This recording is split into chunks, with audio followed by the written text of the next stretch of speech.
Blog Talk Radio.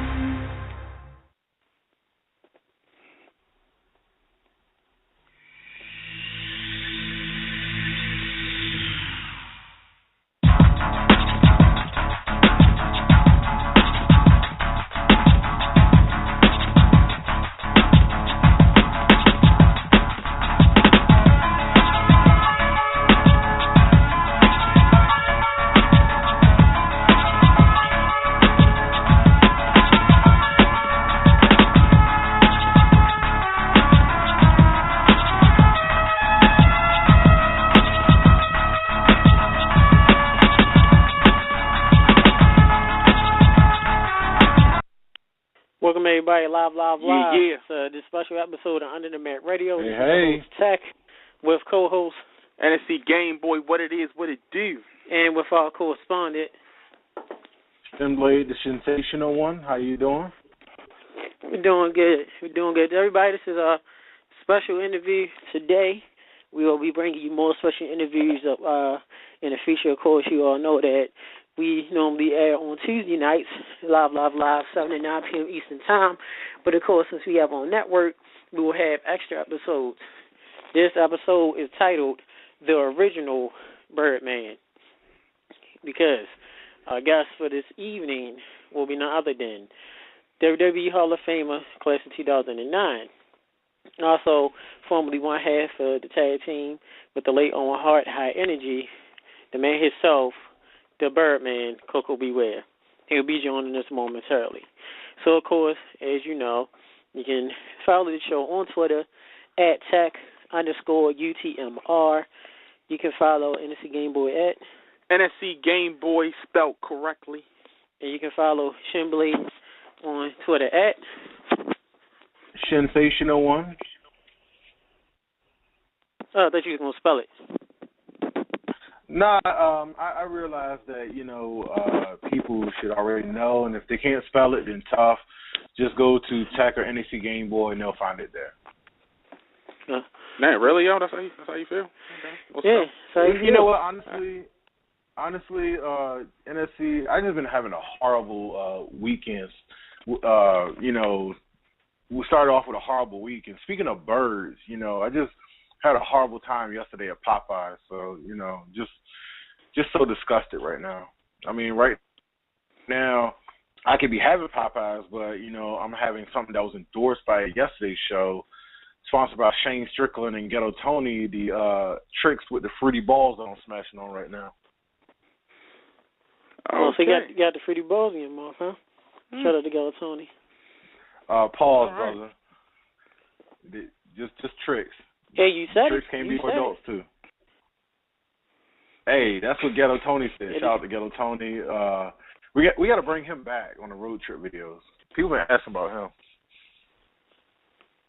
Well, yeah. Well, Ghetto Tony, everybody that's wondering, one of our security guards, he's doing fine. Just been a little busy with other matters for the show, but he will definitely be back very soon. You'll see him on road trip videos coming up soon. Guys, what's up? Also, don't forget, follow us on Facebook. So, follow us on Facebook at Under the Mats Radio.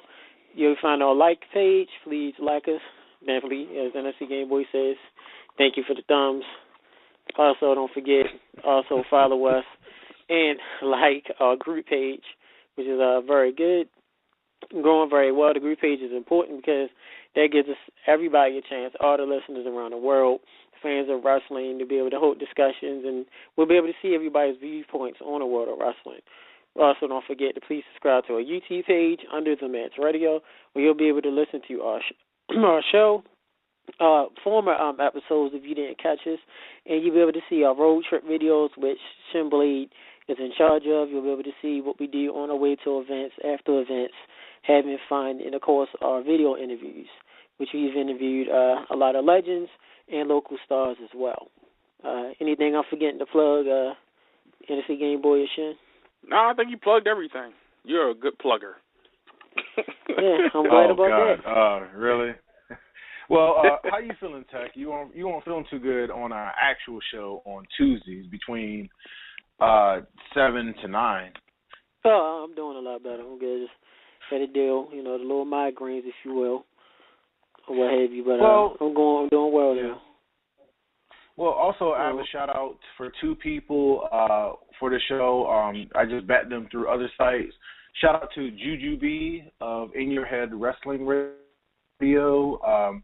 She's helping me with correspondent work because sometimes I get a little overwhelmed with some things. And also a shout out to Ian Abu Goff, Canadian Connect in Canada.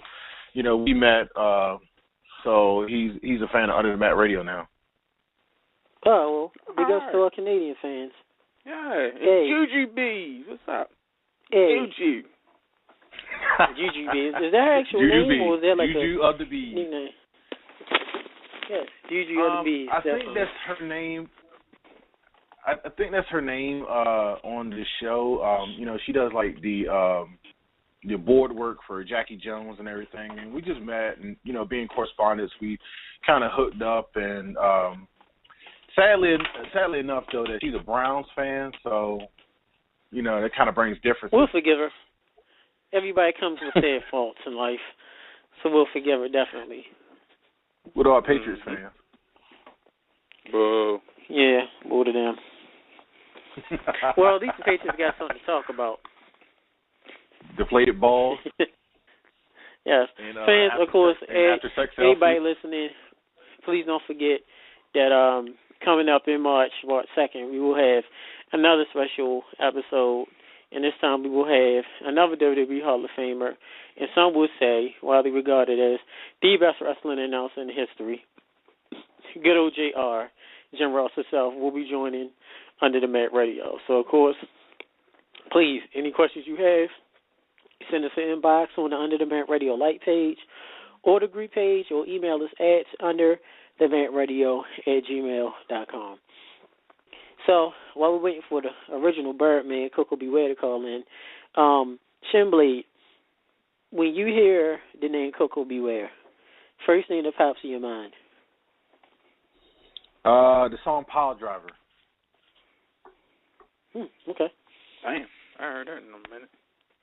I have it on my iPod, and I was listening to it at work because I like that song better than the intro song that he had in the WWF. I think it was The Bird, which was by Jimmy Hart.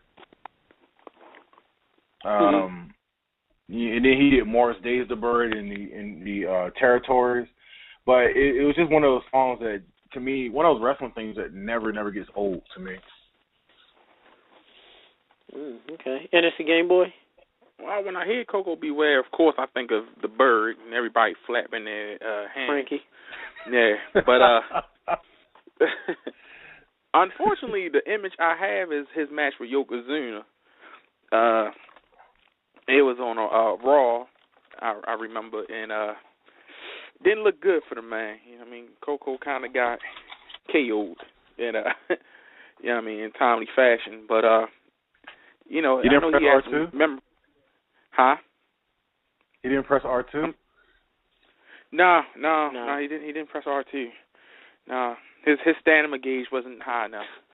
At the time, but he's a very memorable character. I know he had matches, all through the Territories, all through the WWF/WWE days, and I really want to pick his brain about being in the business around that time and the way the business is now, and maybe his thoughts on it. So, how about you, Tech?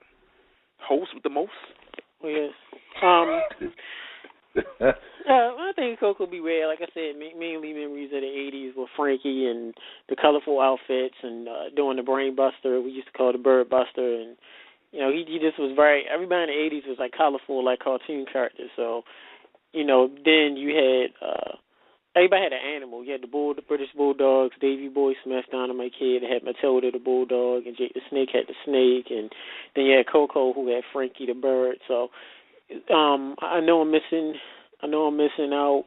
Ricky Steamboat at one point had to come on the Dragon. Yeah, he had to come on the Dragon. So it was kind of like a zoo in the WWE. Everybody had some type of animal that kind of was their side. So and because we can go through different matches, once we get Koko, once he calls in soon, we can talk about his matches. But I just remember his style. He was very bright colors. The Bird, all the kids loved him. Frankie. As a kid, I always wondered if Frankie would ever fly off that little, remember that little holder, the little tiki thing that Frankie used to, Frankie ever going to fly away?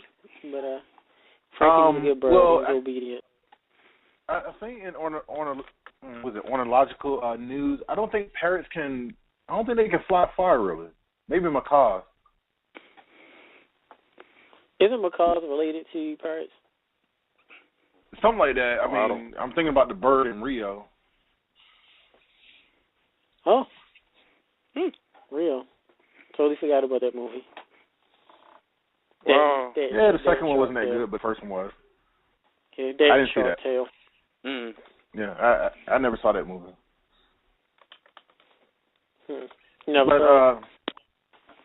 No, I never saw Shark Tale. I just wasn't into it. You know, after Finding Nemo, I just removed myself from animation for a while. Oh. And it's a Game Boy. Any thoughts of Rio? Other media that featured parrots? I never seen that movie actually. Every time it came on, like I leave it on for the kids, and I walk out the room and do other things. So I haven't seen the movie. Well, speaking of parrots, I believe we got bringing in the man himself. Area code 908. Welcome to Under the Mat Radio with Tech, NFC Game Boy, and Shimblade. 908 area code. Hello. Yes, sir. Hello. Yes. How you doing? All right. Darren Ampola, president of Rivalry Championship Wrestling. I have a question for Koko Beware. Okay, we Wow. This guy text Koko Beware will be calling in momentarily. So if you want to hold on until he calls in, we can do that. Okay, I'll call back. Okay, thank you for that. Very good. Do apologize. That's good. For you got the caller get warmed up with the questions. Yeah, warming up. Yeah, warming the heat up. Yeah. Getting it toasty. Well, I mean, that's how we do it. Getting it ready. Wow, this Quiznos? Well, I will say that I have a bunch of questions from the fans that have been inboxing Under the Mat Radio. Also, you know, posting on other group pages on Facebook. They've been questioning me about a lot of things. And NFC Game Boy actually unboxed one of the questions, not from the inbox, about the first Raw match. Yeah. Woohoo! That is true. So that must be asked. I mean, asked. Excuse me. Yeah, ask. Yeah, or ask, as some people say. Let me ask you a question. Speaking of old school Raw, any memories of? Anybody remember how Raw used to be before HD and the theme songs? And remember old school Raw? I remember one segment that stood up was, I think it was Undertaker and somebody. He had a match by the escalator, and I know this is a long time ago. That was Undertaker and Triple H at Shotgun Saturday Night. Shotgun Saturday Night. Yeah, I remember that. Where he tombstoned him on the escalator. Yeah, and he left. He left water. Just slid on down. Like, I always wanted to know, what part of your contract does it say that you have to get put in not only the move, but had to sit there knowing daggone well you on a dangerous escalator, which can really harm your body, and just sit there on the escalator and just roll on down or roll on up. You know? Like a scene from a bad action movie or something. You know? Yes. You talking about like somebody faking throwing themselves down the stairs to act like they hurt real bad, like in Coming to America? Yeah, you know, and you got to sit there and you got to sell it, you know, because, you know, you're selling the move, of course. So you got to sit there and think to yourself, like, man, how long is it before, you know, I might actually get caught up in this thing, you know. The escalators are very dangerous. Oh. I've seen people fall down and get sucked in and, you know. Yeah. Especially airport escalators. For some reason, it's very dangerous. Yeah. Well, they worry about terrorists. They actually, worry about them escalators. Yeah. Actually, you know, that actually be funny. You know, when we go to WrestleMania and we see people tripping on escalators. Yeah, I agree. Hopefully that won't be on a road trip video. Oh, no, that'd be fine. As long as it's not us. Yeah. We got other people losing their battle with escalators, but not us. Yeah, the soul gonna really burn in. There's always all over the world. Shin, you're also a videographer, so your sight is a little limited, so you just gotta make sure that you don't lead to the escalator. Well, we don't have cameras. I'm not going to do that because I can do that. I mean, I don't fall on escalators because number one, I got big feet. I can just put the feet on down and let it go. Then plus, I managed to balance a sense of weight. So you're saying people with small feet are more prone to accident escalators? Yeah, I thought it would be people with big feet. No, I mean, maybe I have small feet. I can. So which one is it? Is it big feet or small feet? Yeah, which one is it? I think it's just extra large feet, like Shaquille O'Neal feet, like 22s or something. But do you have small feet, Shin? Well, I wear a size 14, so that's considered big feet, though. But like I said, I never tripped on escalators. I mean, I have tripped on stairs before, like when I was a kid, but not like escalator. Let me get this straight, right? So when you're on the escalator, you don't know what size feet you are, so you don't know if you're a big feet, small feet. Do any of your girls ever tell you if you had big feet or small feet? Because the chicks I've dealt with, they always told me I had big feet. But I mean, I don't. Every woman told me I have big feet. They do that thing where they match their feet up against yours, and they have told me I got big feet, and I tell them, like, what they say when they got big feet, it's harder to buy shoes. Oh, okay. So, in hindsight, people with big feet are less prone to escalator incidents and accidents. And people with small feet are good because I guess with small feet they can just prop off or jump off or anything like that. I guess so. I mean, I don't know. I never really tripped on escalators, so okay, don't even try. I got one more thing. So we're on escalators real quick. You are prone to wear a lot of flip flops and stuff in the summertime because of your shin flops. Yeah, shin flops. So wait a minute. I don't wear flip flops. I wear sandals. Flip flop is that thing that flop in the back. I keep my feet secure. That flip flops fall off your feet. Okay, I apologize. I was wrong. You wear sandals. So when you wear your sandals on the escalator, is that also prone to escalated like injuries and stuff? You can slide out your feet slide out the sandals and you trip. Maybe the buckle of the sandal or if you like those types. I'm just wanting to know. I don't trip. I don't trip on escalators like that. I keep even in my what some fans would call shy sandals now. Sounds like it'd be trending. I don't trip. No. I just let it go and place my feet up there very carefully and go. Besides, it'd be a weird accident if I got my toes stuck in the escalator. For you? Yes, it probably would be. For anybody. Oh, not for me. I wouldn't get it done. Just to let everybody know, Koko Ware just sent me a text. He will be calling in a few minutes. He got tied up. He's on his way home. So just wanted to let everybody know, Koko Ware will be on the show. Just give a few more minutes. Yeah, well, everybody, Koko is in a different time zone. So keep it going, NSA. Yeah, by us having him, in our time zone, which I think he's an hour. Behind, if I'm not mistaken. He's an hour behind or 3 hours behind, something like that. So, it's cool. Make sure he get home. We have this special episode. I thought he was. The fans are being delighted with this. So, huh? I thought he was feeding the bird. You feeding the bird? Yeah. I don't know which way to take that. Like, I don't, when you say feeding, I don't know which way to take that. Like, I don't know if he had multiple birds. Feeding his pet, that's one thing. But you said feeding the bird, that's, I live in a society now where that sounds really like. Okay. No, go ahead. Little, That's all I'm saying. That's all I'm saying. No, I'm back momentarily. Koko Beware is about to call in a few seconds, so let everybody know. All right. And I know. What is feeding the bird? Do you have a? Say it again. I don't know. I'm just saying. It can, insinuate certain things. Yes, and I do know we have a couple callers that's on standby, so Koko's going to call in a few seconds, and once we get them in, we're going to let you ask your questions to Koko Beware. So thank you much for your patience. Yes, on a special edition of Under the Mat. Yes, it is. Yes. Speaking of which, right now, the man himself.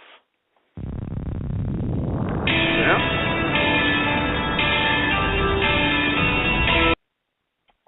Now we bring him in.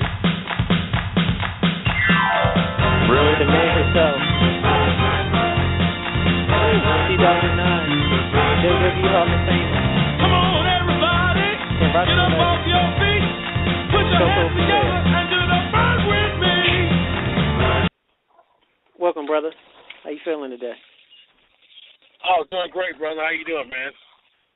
Doing well. Koko. Good. Yeah. How'd you, did that music send any flashbacks to you? Oh yeah. That's a big flashback.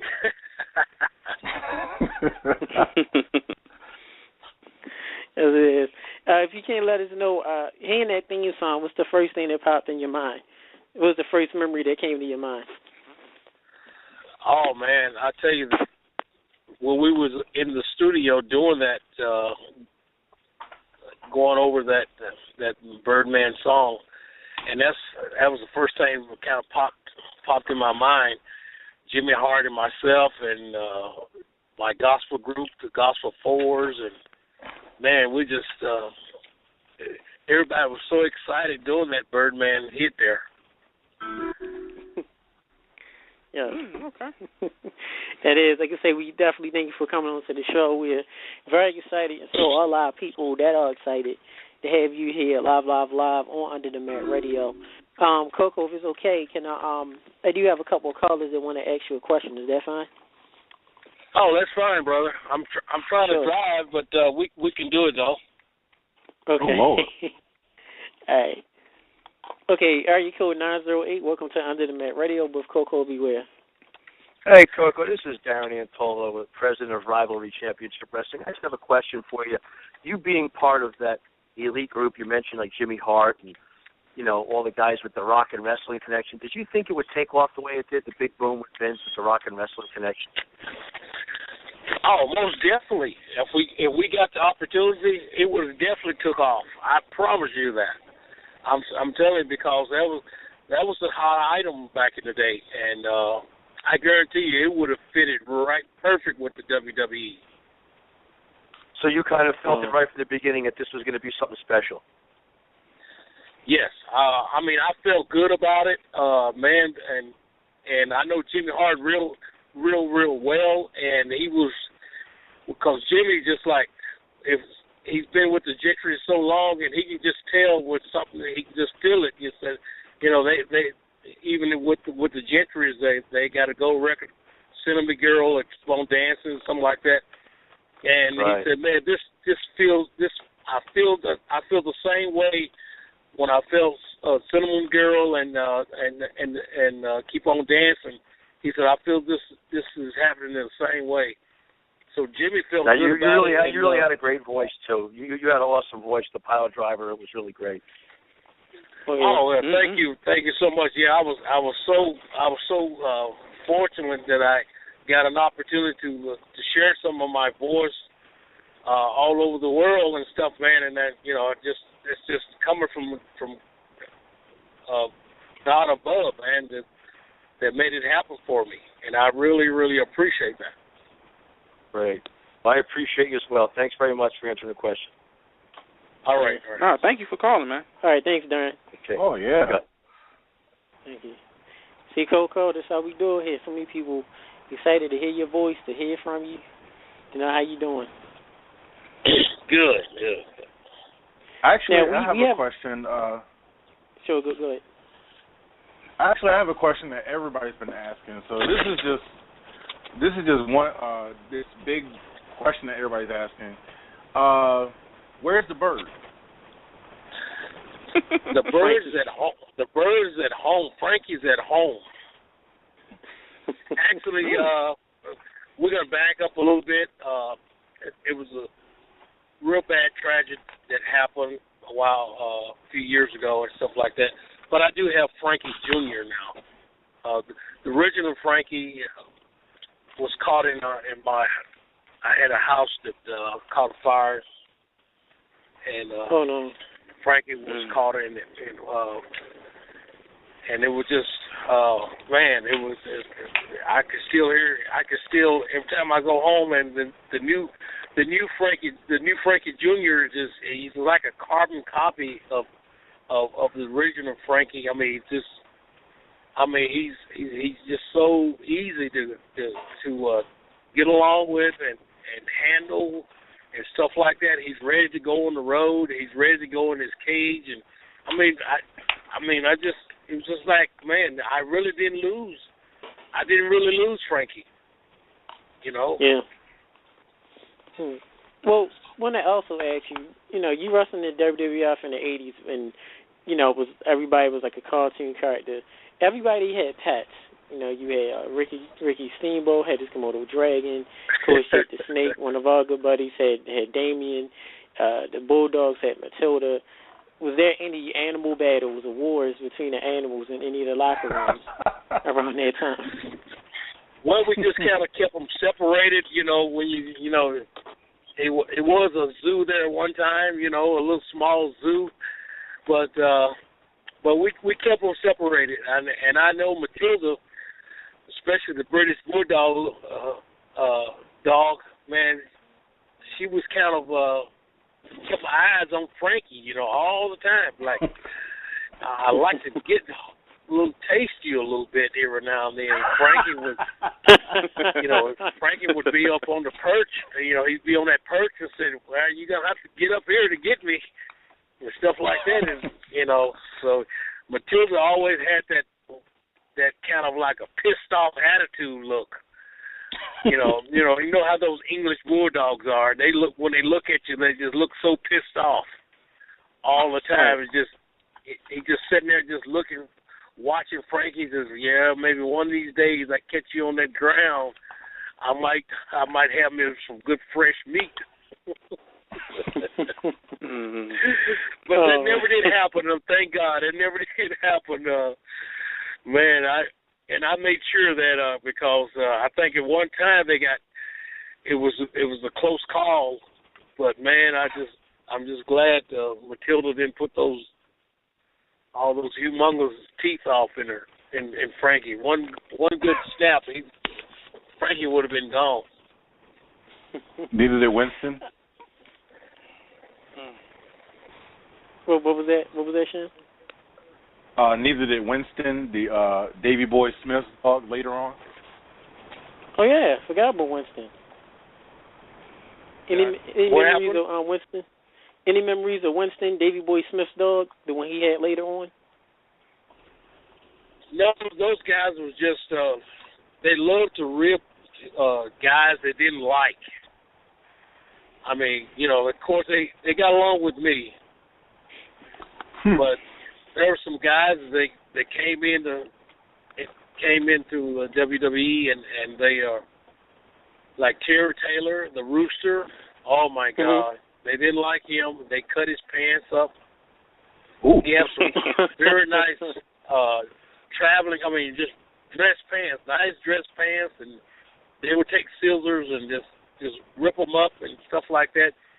Terry, you go in there and start getting dressed, and half his pants legs was gone. And even with Outback Jack. Oh God! Man, they used to hide his little crocodile. They used to hide that. They used to take his knife and hide it from him and everything, and he couldn't find his knife, and it's just those guys were just brutal. I remember the time there was a little midget that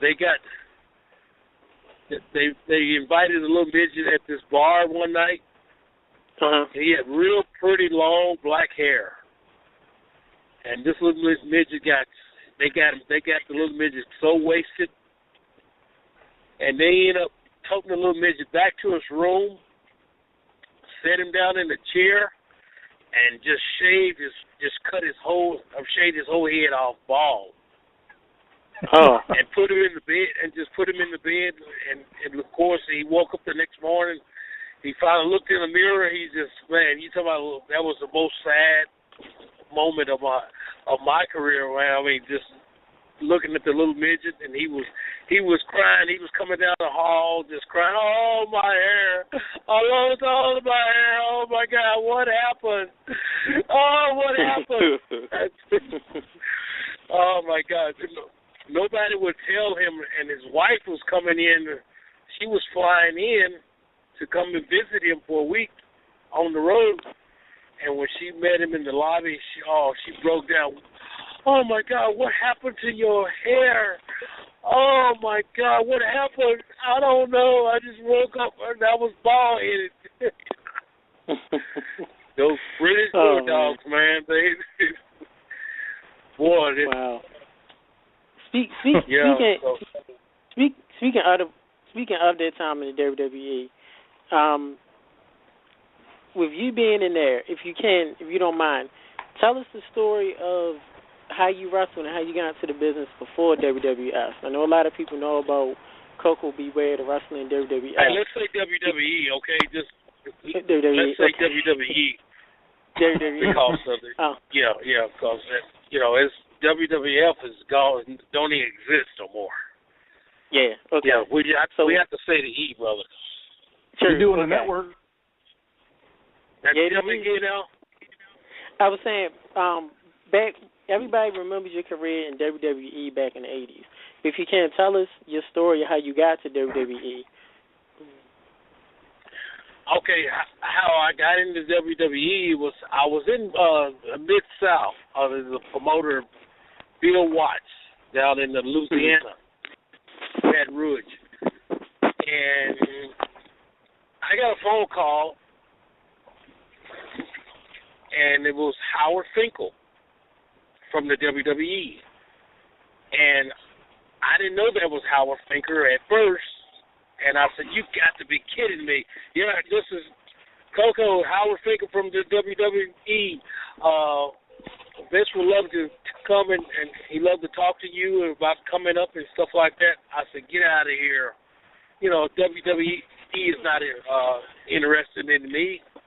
Oh, come on, Koko, come on. This is Howard. I'm not pulling your leg. I said, well, give me your phone number and I'll call you back.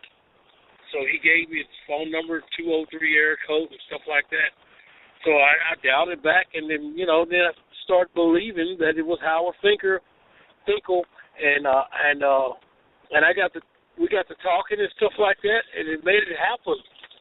And I was down in Mid-South Wrestling, and of course Bill Watts, the promoter, I went and talked to him. I said, hey, I got a call from WWE that wanted me to come up and have a meeting with him and stuff and see what's going on. And don't you know, he tried to talk me out of it. Wow. And then I said, well, Bill, I just want to go and see what he's going to have to offer me and stuff like that. I need to go. Right. Yeah, but they're not going to do anything for you or anything like that because, I said, well, you're not doing anything for me down here either. So I said, so what are my chances? I said, I'd rather go and see what he's got to offer, and then I come back and I tell you what he's got to offer and see, can you, work with me a little bit. Oh, go ahead and go, because I know you're not going to like it. So I went on and accepted, and I came back, and I said, Bill, I accepted the job. This is more money I ever made in my life and stuff like that. What I was going to do something with, I said, yeah, but I was with you for a good little while, and you haven't did anything with me since I've been here. Well, we're going to start pushing you and all this stuff. Then how about that? I said, I said, I got a starting date up there already, you know. And so Bill, man, he got very fierce. He was hot over it. And don't you know, before it's all said and done, Bill Watts, the man said, no, don't go to WWE. Don't you know, me and him ended up in the WWE Hall of Fame together. Wow. Same year. What a reunion. Wow. What a way to start the day, huh? Yeah, and I said, Bill, remember you told me not to even go? You didn't. They weren't going to do anything for me. I said, but me and you ended up in the Hall of Fame. He couldn't say nothing but laugh. He couldn't do nothing but laugh. Well, what are your honest thoughts on Bill Watts? I mean, I know you say he didn't do much for you back in Mid-South. We heard a lot of the boys tell us, and a lot of people say he was a bully. Did you deal with any of that back when he was your promoter? Oh no, my thing, man. I had my own gimmick together. I know what I was doing, where I was going, and stuff like that, man. I mean, I just had it all, everything laid out. Where I came, thank God, me and my wife came up with the gimmick, the Birdman gimmick and stuff like that. So it wasn't Bill Watts that gave me the Bird gimmick. It wasn't Vince McMahon that gave me the Bird gimmick. I introduced Vince McMahon as the Bird after the meeting. For some reason, Vince was a genius, and he said, Koko, as soon as I was walking out of his office, he says, "There's anything else I would like to add to your gimmick?" And I flipped a little picture, took a picture out of my pocket, flipped it out of my pocket and showed out of my shirt pocket and showed him this picture of this bird, blue and gold macaw bird that my wife saw in a pet store. And she took that picture. And Vince said, "Wow, another animal." He said, "We got Matilda, we got the dragon, we got the snake." He said, "Now we got a bird." I said, "Yep." I said, "This would complete me.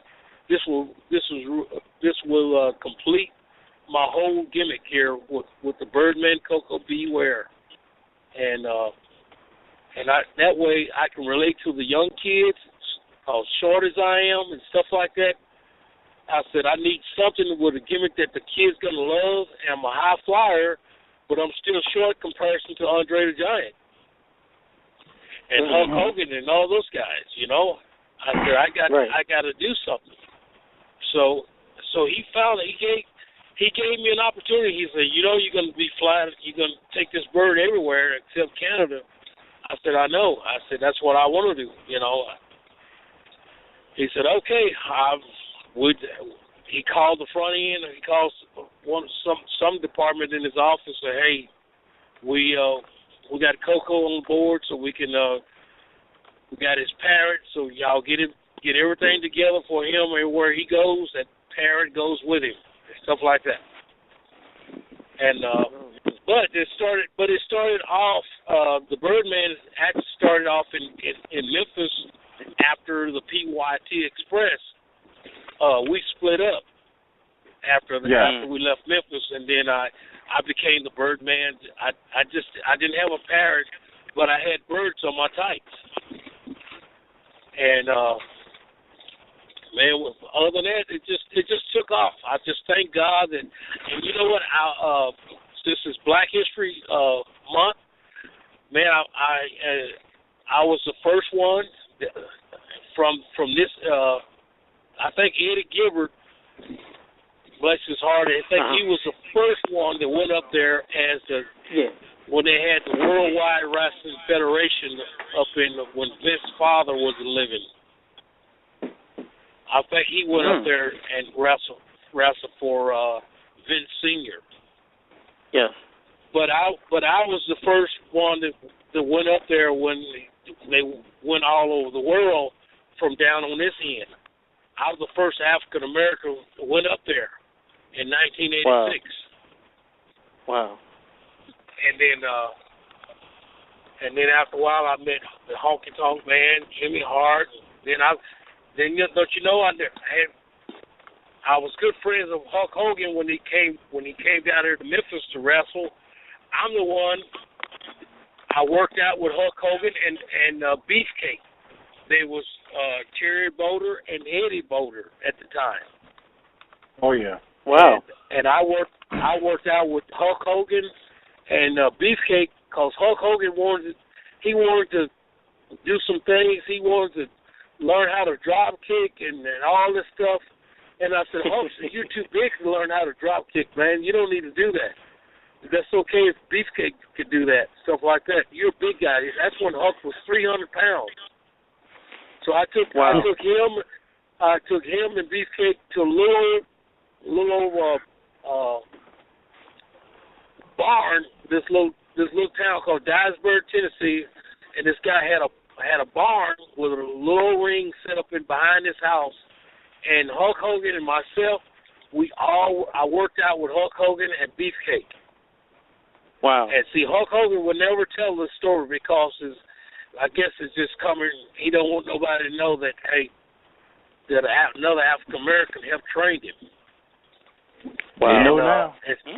And I tell you, and it's no lie what I'm saying. I can back it up and everything. I can tell Hulk Hogan to his face that I did, and Hulk will tell you that I carried him and Beefcake and worked out with those guys. Down here in Memphis one night, Hulk Hogan bear hugged his opponent probably 20 times in the ring. He would bear hug him, they drop him, shoot him in the ropes, pick him up and bear hug him again, drop him, shoot him back in the ropes, bear hug him again, and that's all he wanted to do. Then after that night, that's what he said, oh man, I got to do something else besides just this bear hug. Beefcake, all he did was just slam the guy and drop the elbows on him, slam him and drop the elbows, slam him and drop the elbows. Wow. Those guys were very frustrated. But Koko Beware, the little guy from Union City, Tennessee, took that big monster, Hulk Hogan, and took those boys and took them to the little Dyersburg, Tennessee, and worked out with them and trained them and showed them how to drop a leg, showed them how to drop an elbow, and all this stuff. So Hogan's leg drop. Hogan's leg drop. You're the reason why Hogan knows how to do the leg drop. Well, that was part of it, and then he got better with it as he went. I showed him that's all you need. Drop a leg on somebody or a big splash on somebody, but he liked the leg drop even better. Wow. Well, Koko, we got a text. We got a text from a fan that's listening, and he wants to know: did you ever think that Hogan, back in the day when you were helping training him, did you ever think that he would become the star that he is today? Yes, I sure did. Yes, I did. That was a very good question to my great fan out there. Yes, I always thought Hulk Hogan will be great for the business. In fact, he was a bass player. He played a bass player. He played the bass in a rock and roll band down in Florida. You know, and he wanted to wrestle. So I think Eddie Graham. Mike Graham and stuff like that. They trained that Florida connection trained. They trained him some of the way, part of the way, whatever. And then when he came up to Tennessee, of course, they were still green. But he started out in Florida, both of them. But I knew he was an icon for the business. The way he looked incredible. Hulk Hogan he was 300 pounds. He could walk down the street and people would stop and look at him. So, oh my God, he's got to be a wrestler. He's got to be a football player. He got to be something. And I just knew that if he got the opportunity like he did, where he could go in and get some people that would help him, talk and all this stuff, and he could be believable, which he was. He was believable. You know, he drew a lot of money for me and my family and a lot of other guys.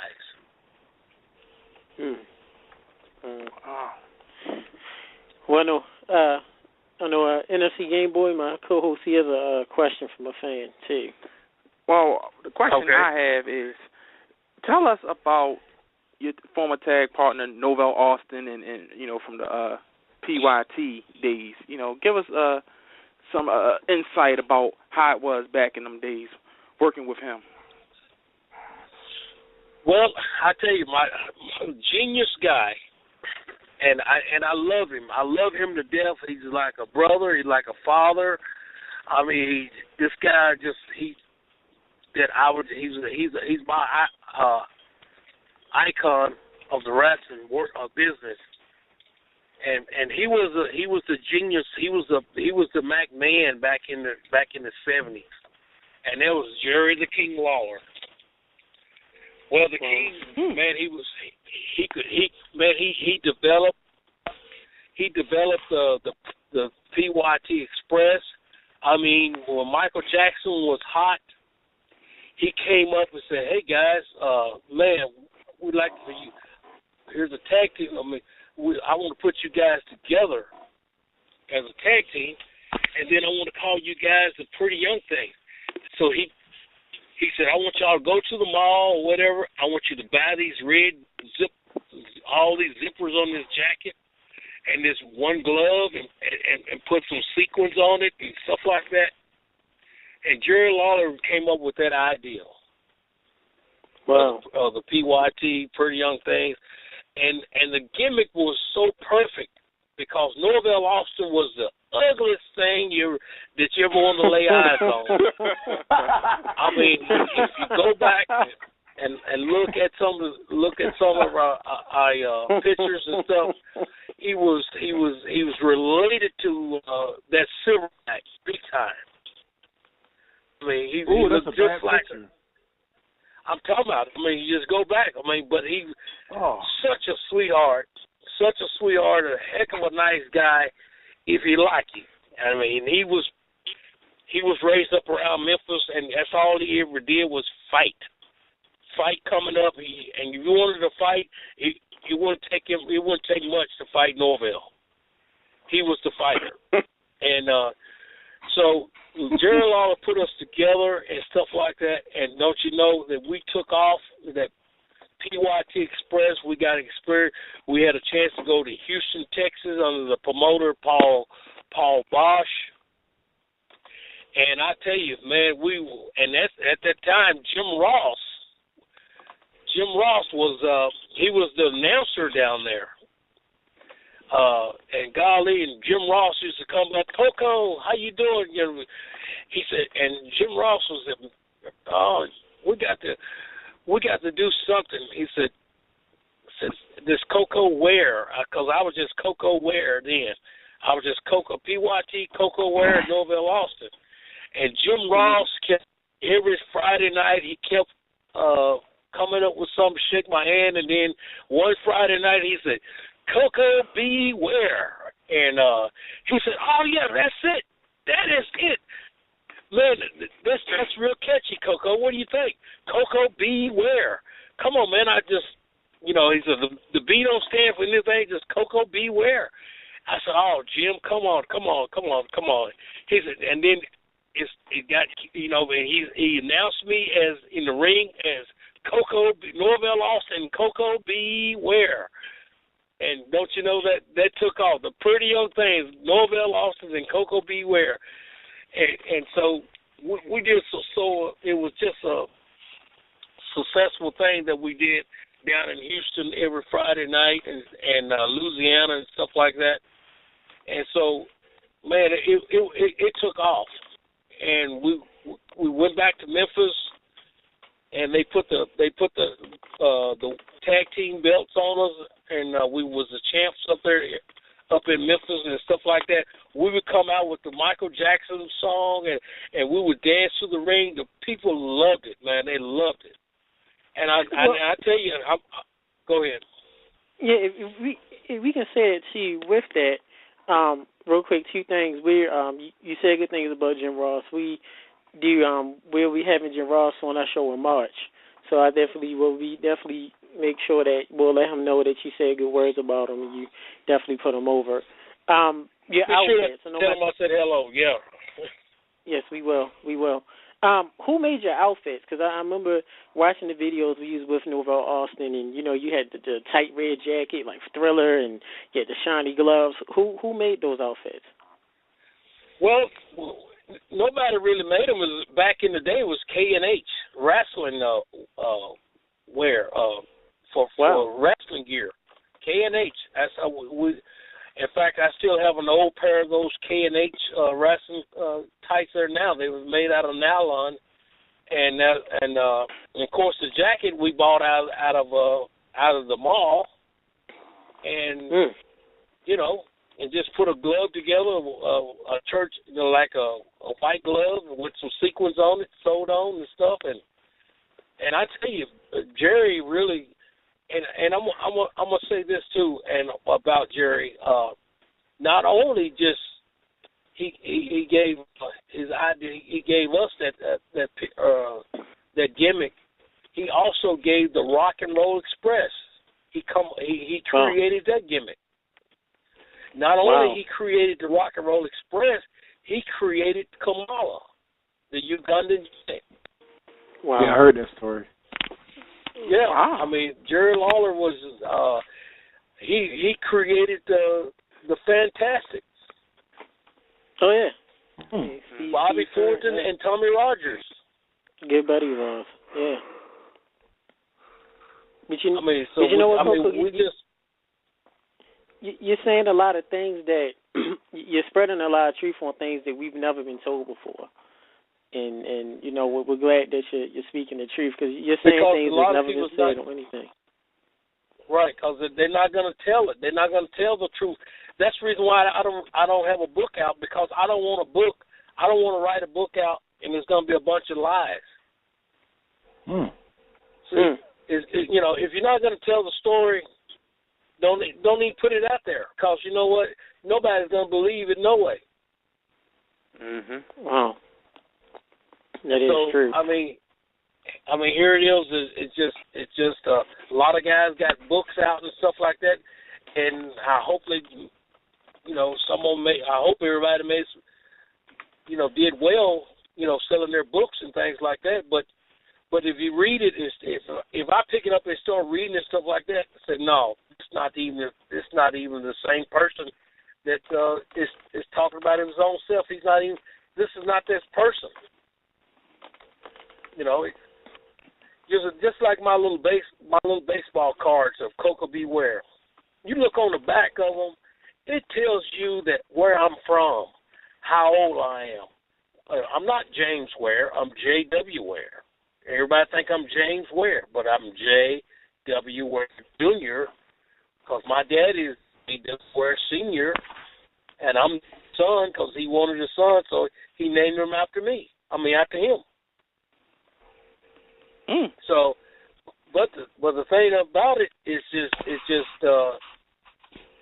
you look on the back of the little baseball cards and you read about me, that where I was born in Union City, Tennessee, and all this stuff. It just tell you the whole truth.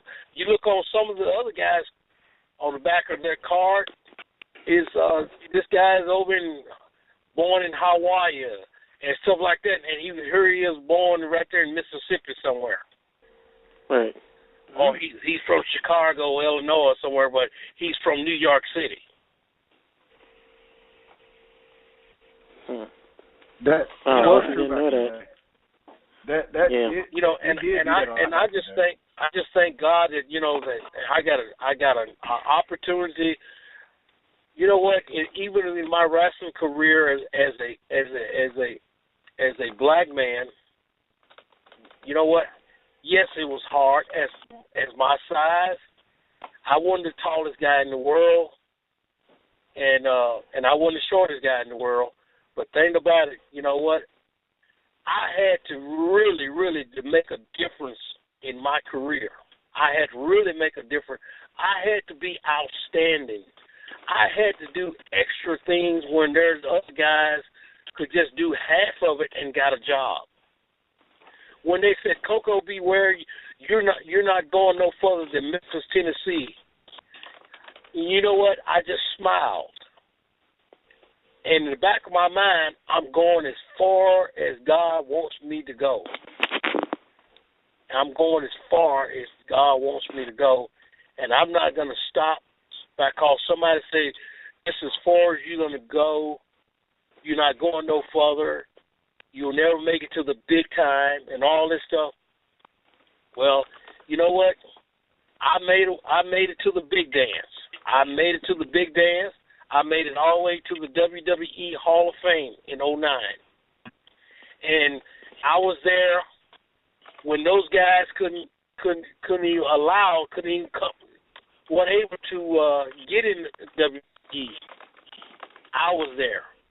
I was there on 93, little country boy from Union City, Tennessee, worked under 93,000 people in Pontiac, Michigan in 1987. 93,000 coming from a little small country town like Union City, Tennessee. There I am on the other side of Detroit, Michigan. Up there with the Hulk Hogan and Andre the Giant, up there with a lot of great wrestlers, Tito Santana, Ricky the Dragon Steamboat, Randy Savage, and all those guys. Here it is. Come on. Where was Jerry Lawler? He wasn't there at that time. You know? Right. But I represent Memphis. I represented Union City. Yeah. You know, I'm thank God for that, brother. I am so happy for that because God made a way for me. I give all the credit to God. I don't give it to man. Even my little size, but I could work with Andre the Giant. I could work with the big warlord. I could work with any big guy. Rick Rude and Yokozuna. I was the first one on Monday Night Raw with Yokozuna. That's another black history. You know? Yeah. I mean, golly. I mean, I was the first. I was down in this area. I was the first one on Monday Night Raw down here in Memphis, Tennessee area.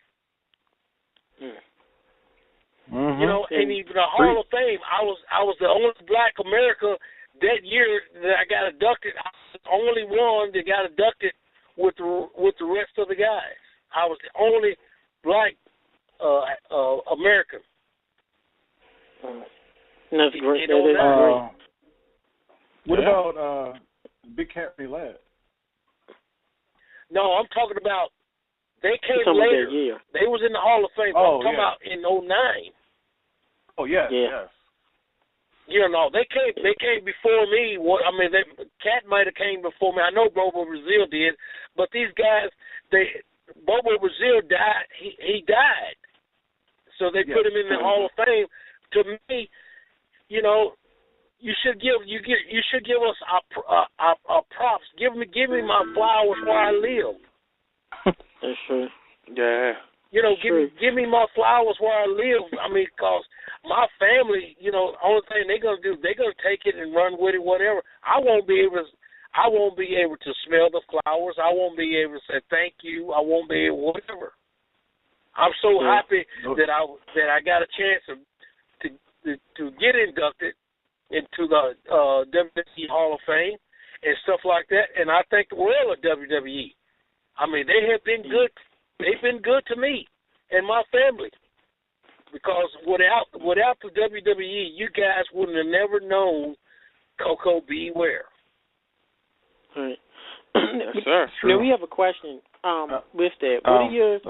What are your thoughts, Koko, on that? And this comes from my good old buddy Toph.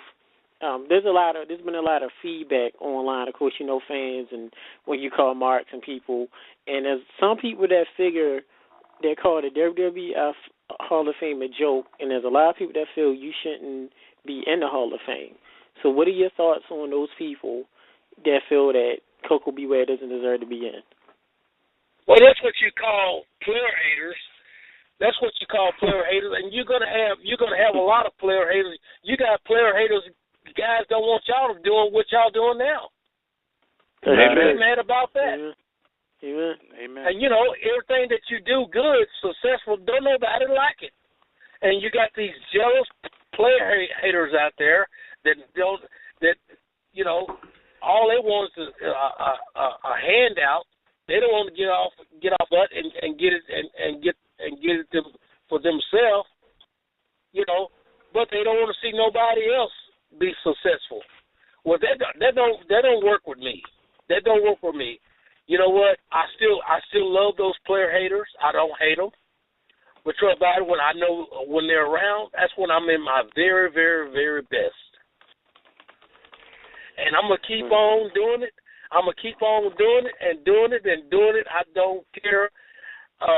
They're not signing my check. They're not buying they're not making a way for me, providing for me and stuff like that.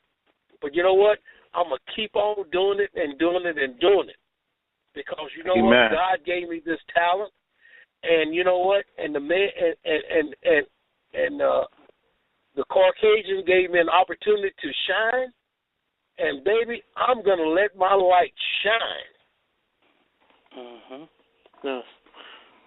We got another text real quick from another fan that wanted to know, Junkyard Dog, while you were in Mid-South, how popular was JYD? Junkyard Dog. JYD was very, very popular. He was another Hulk Hogan there. He was the big dog. I mean, nobody would get over the dog. He came in when he wanted to, because he knew what match he was on. But you know what? He was like the big Hulk Hogan in Mid-South. He was the big dog. He was the Mercedes. He had a big old Mercedes he drives and stuff like that. You know what? I'm talking about. He was the dog. He was the kingpin back in the day. He was the Hulk Hogan and the big limousines and all that stuff. Well, you know what? JYD was that character. Didn't know that. And why do you think a lot of people, before I turn over to Shimblade, why do you think a lot of people don't give you the praise or even Junkyard Dog the accolades that y'all deserve? Well, you know what? I don't know why even WWE or anybody else. I mean, they gave me my props. They put me in the Hall of Fame and stuff like that. I mean, what else? What else do they that they can do? I mean, what do? I mean, besides just bring me back on a Monday Night Raw and let me wave to the crowd, do the bird dance to some kids and stuff like that. I mean, that's all I want. I mean, I did it. I'm happy. I didn't make the money I thought I should have made, but stuff like that. But you know what?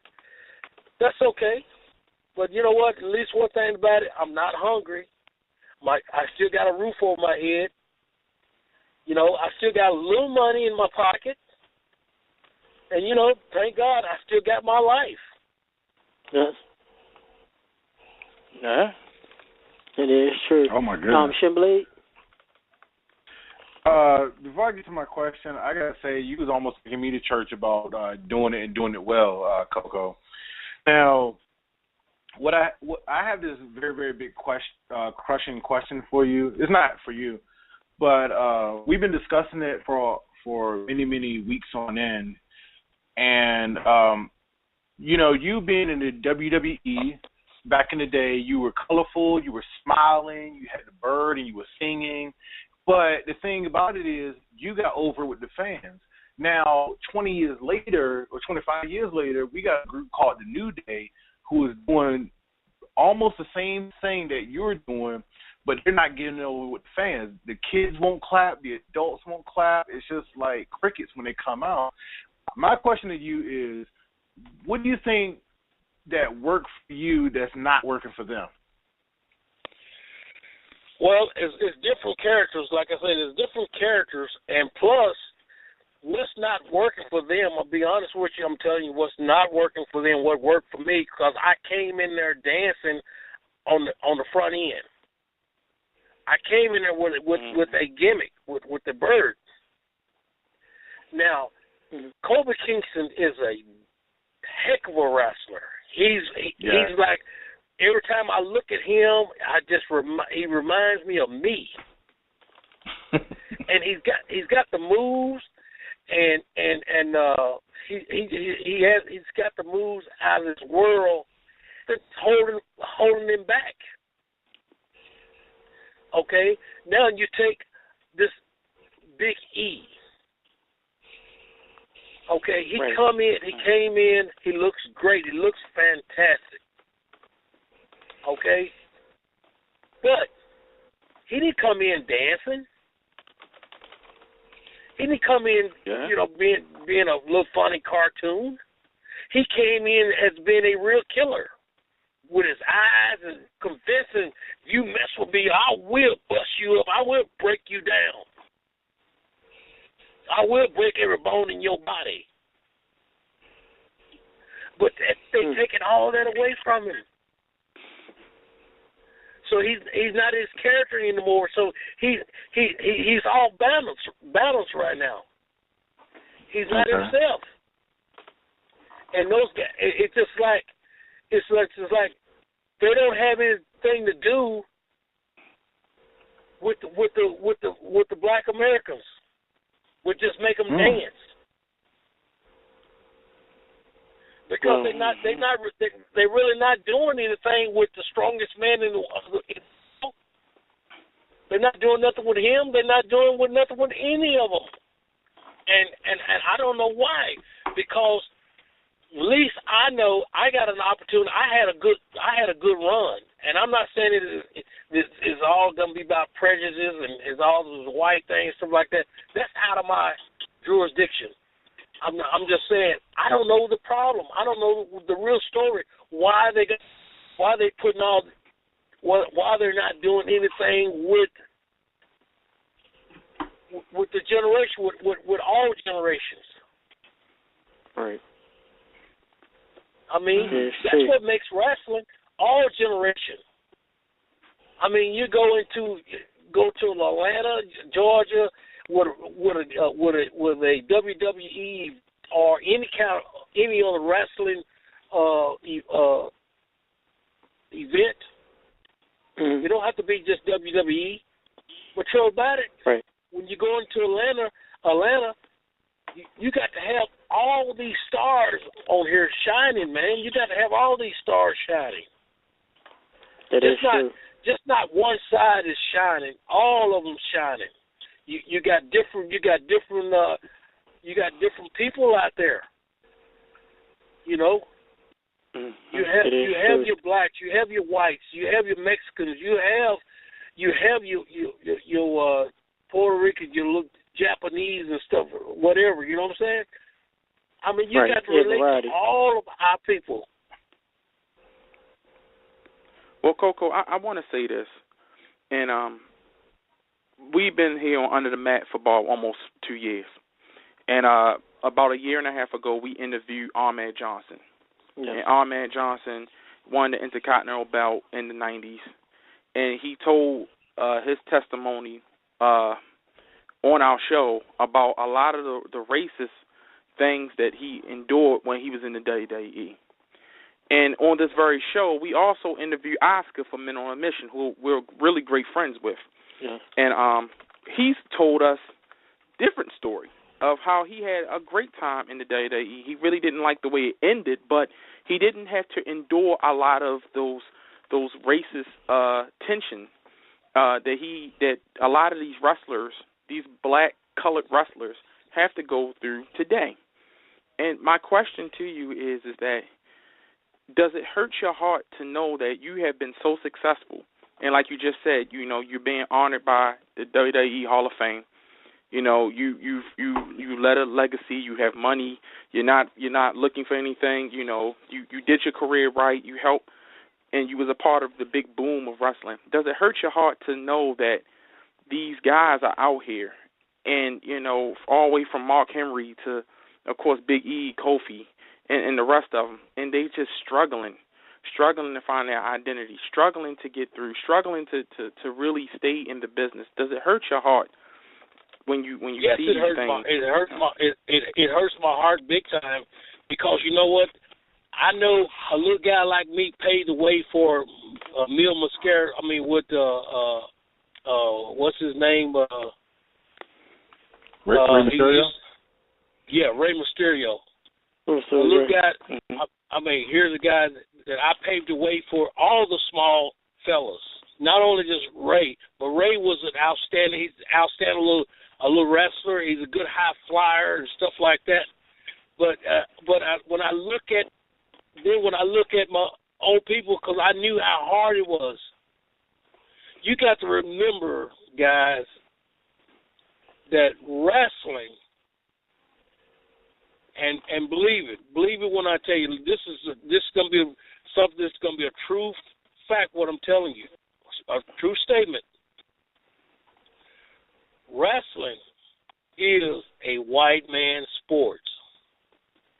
Okay? Wrestling is a white man's sport. And only way they're going to let you play or be on their team, you gotta conduct yourself right. You got to know you got to do more than what they can do.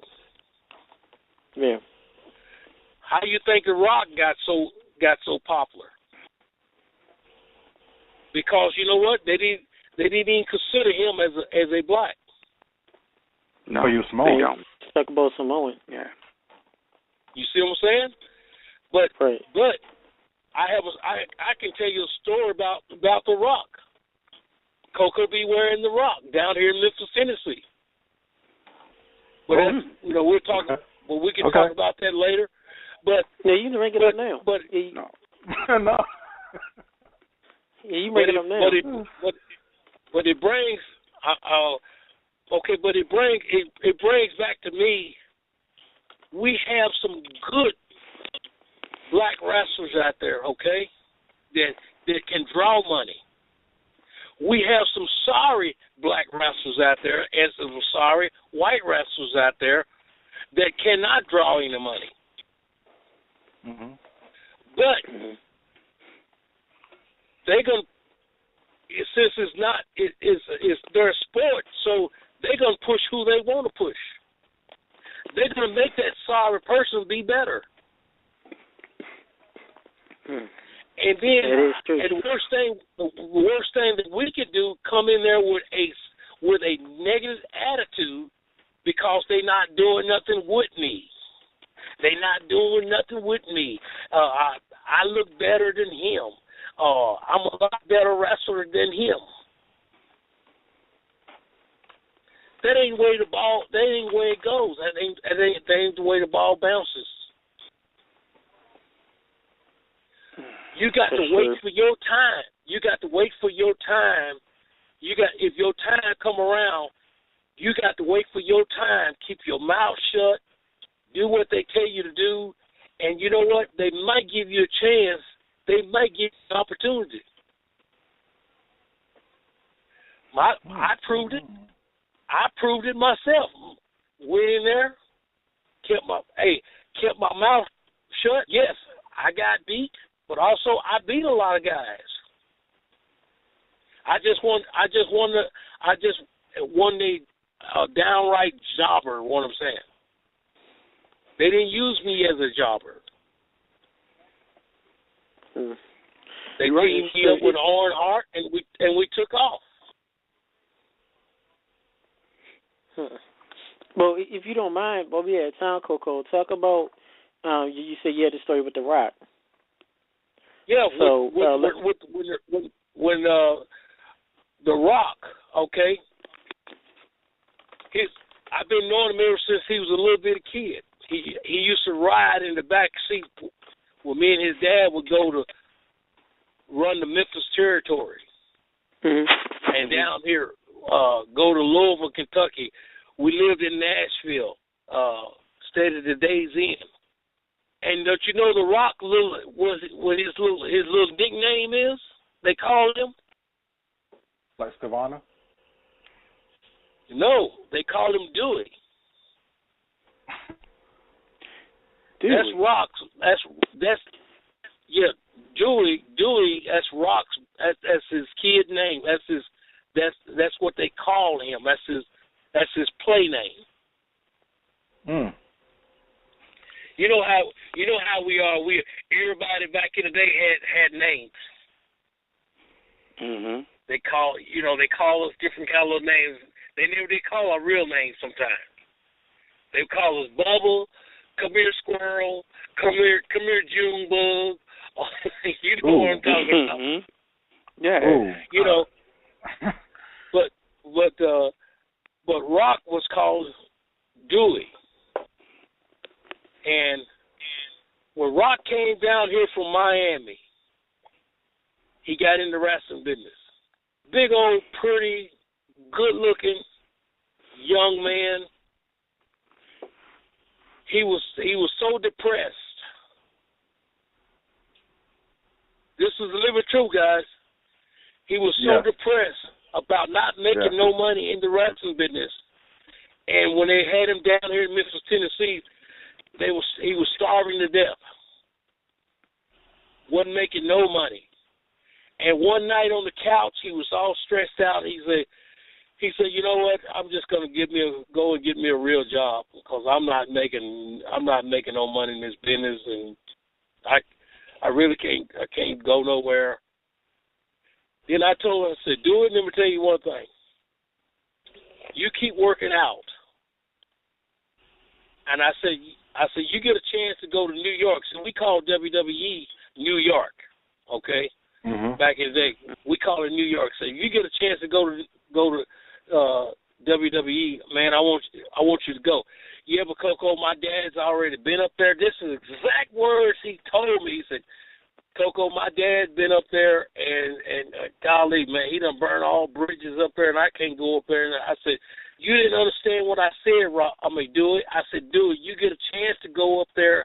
I want you to go up there.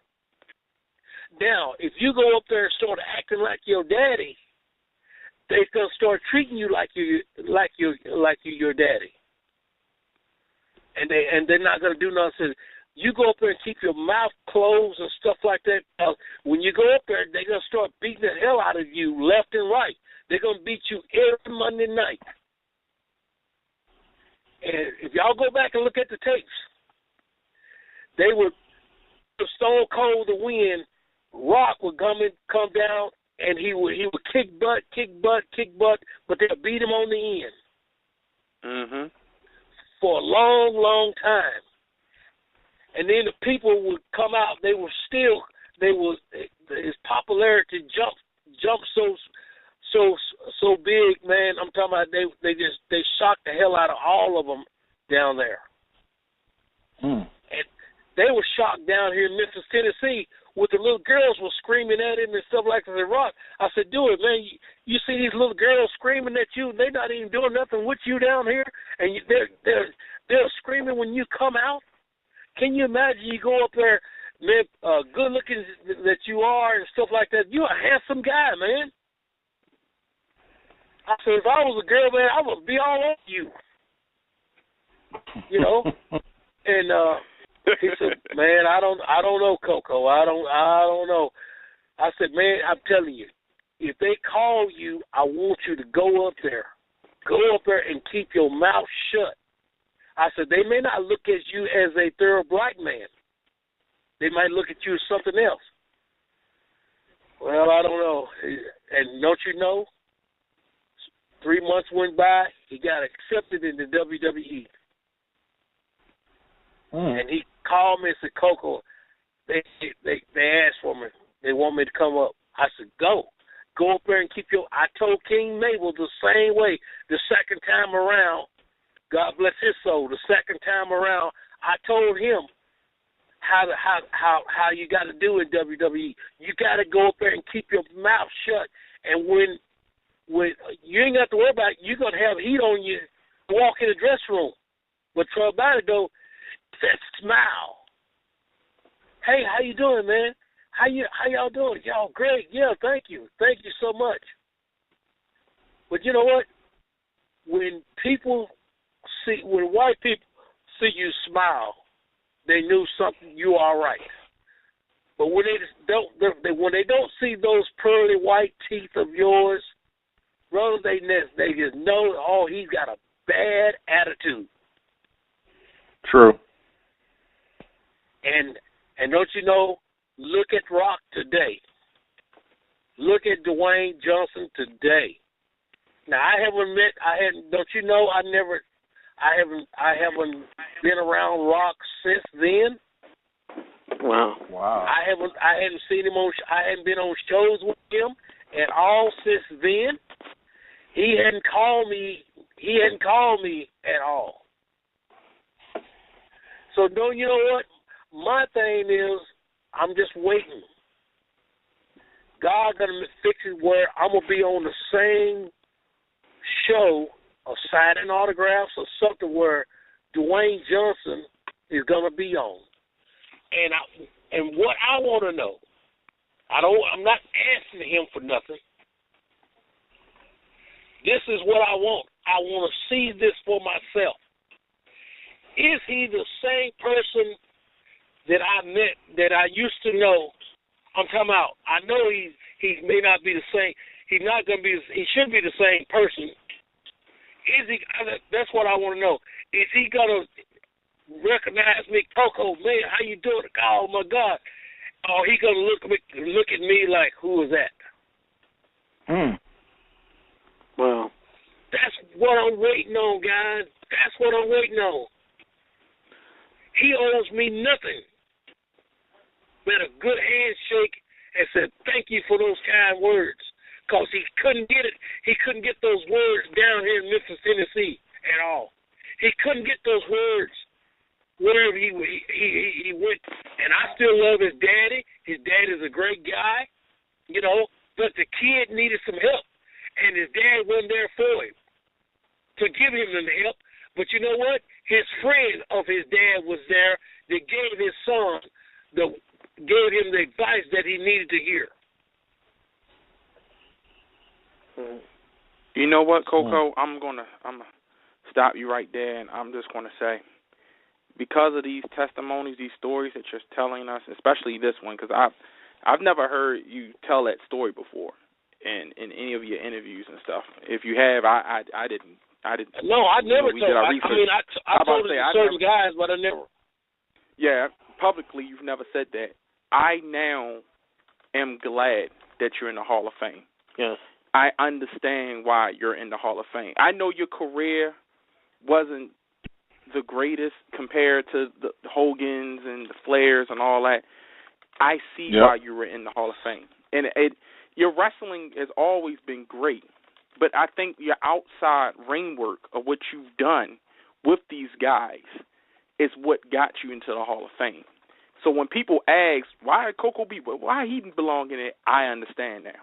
And I think you are long deserved to be in there because you have told me. Because go ahead. Excuse me, I'm sorry, Koko, but you have told me 3 stories from Hogan, Brutus, and now The Rock. 3 guys who you not only helped and physically, and never said anything about it. You've never told them. And right. I've heard Hogan speak about you very, very well in an interview you did long time ago. So I remember him saying your name, like, Koko, yeah, he the man and everything. But, I'm thinking he's saying that because, y'all in the business together, But now I understand why he said, because when you're on that level, you don't have to acknowledge somebody that's under you. When you're on that type, when you're on the king of the mountain, you don't have to acknowledge anybody down there. You can just say, I'm the best, and yeah, he was good, because that mountain was just as tall as mine, so yeah, he was good. But when you acknowledge people of that caliber and you know what it got you there, that is Hall of Fame worthy. And I understand, and I am proud to say that my black brother helped out one of the greatest entertainers of our generation. And I still have my thing with Rock, here and there, but I'm glad that you gave him that pep talk because Rock was in a dark place. He could have killed himself, like most wrestlers did. Yeah. You know what I mean? And I tell you, brother, I'm not gonna lie on him. I'm not gonna lie on Hulk Hogan. I'm not gonna sit here and lie to you guys because you know what? I knew my role. I knew my role in the wrestling business, not only WWE but the whole wrestling business from day one. I knew. I wrestled a guy here in Memphis, Tennessee. He's dead and gone now. Big Joe LeDuc.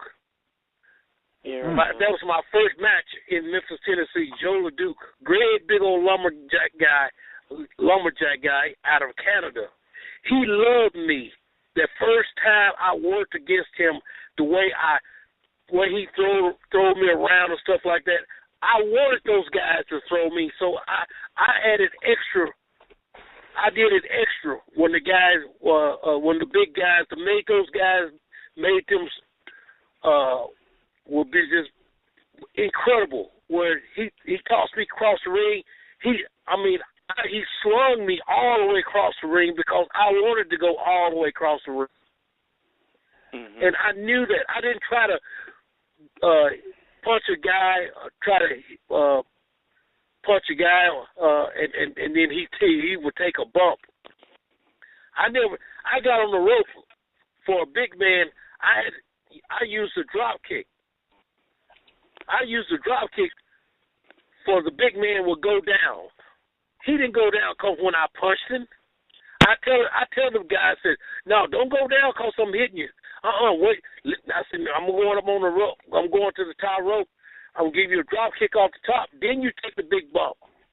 That's just like hitting him with a 2 or 4. It's like a Hulk Hogan's punch. Because it makes sense. It makes sense. A little man, I'm going to say this, then we can go. A good little man can beat a big man any day. Listen to what I'm saying. A good little man can beat a big man any day. Amen.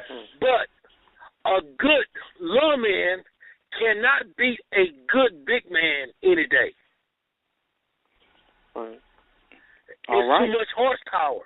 It's too much horsepower there. And so I knew my role. That's the reason why I got along with all those big guys, the Warlord and all those guys that loved to work with me, the big boss man and all that stuff. They loved to work with me because I was sell for those guys. I wasn't trying to be a giant killer. I wanted the match be logical. I didn't want the match to be phony. It already didn't match up.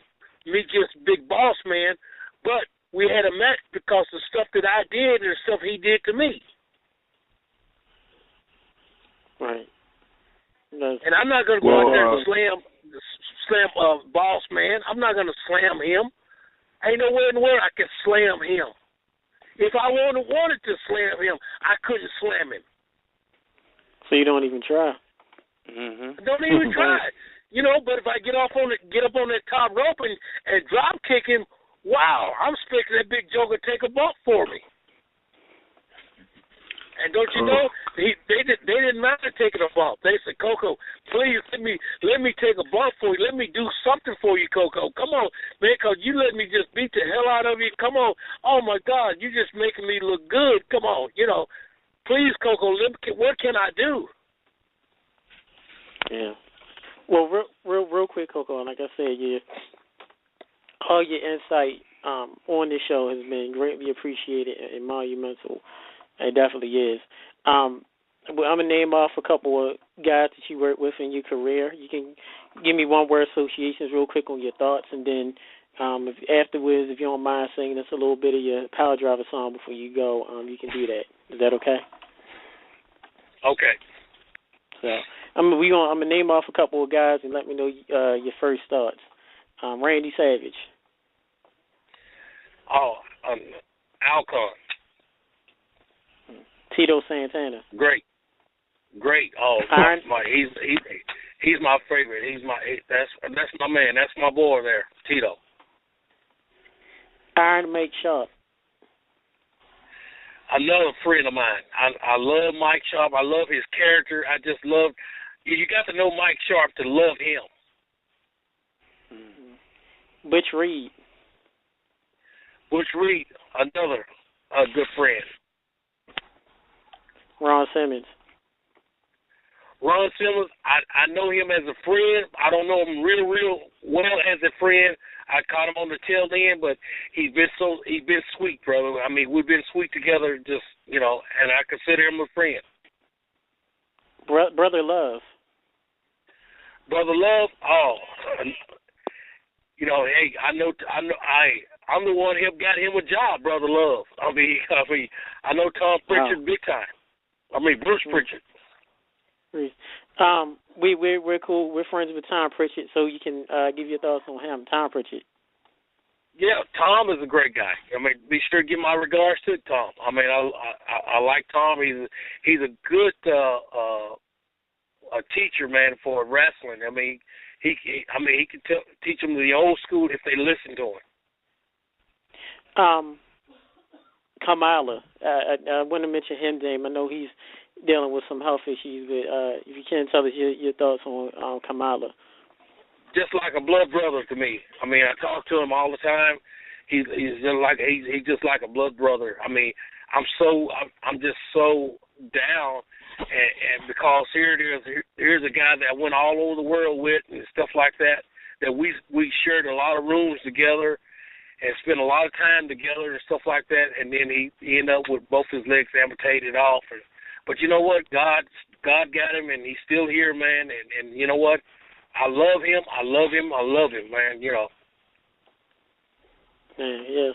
And like I said, if you don't mind, I know Shin Bleed mentioned it yesterday when you called in to our other live show.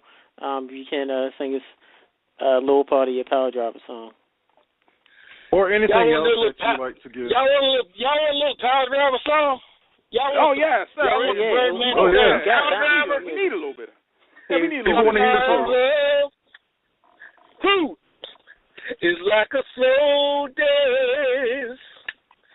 You can tiptoe around, but don't make a sound. You can make a little silent romance. But sometimes love feels just right. It feels so good. It feels just like a power driver.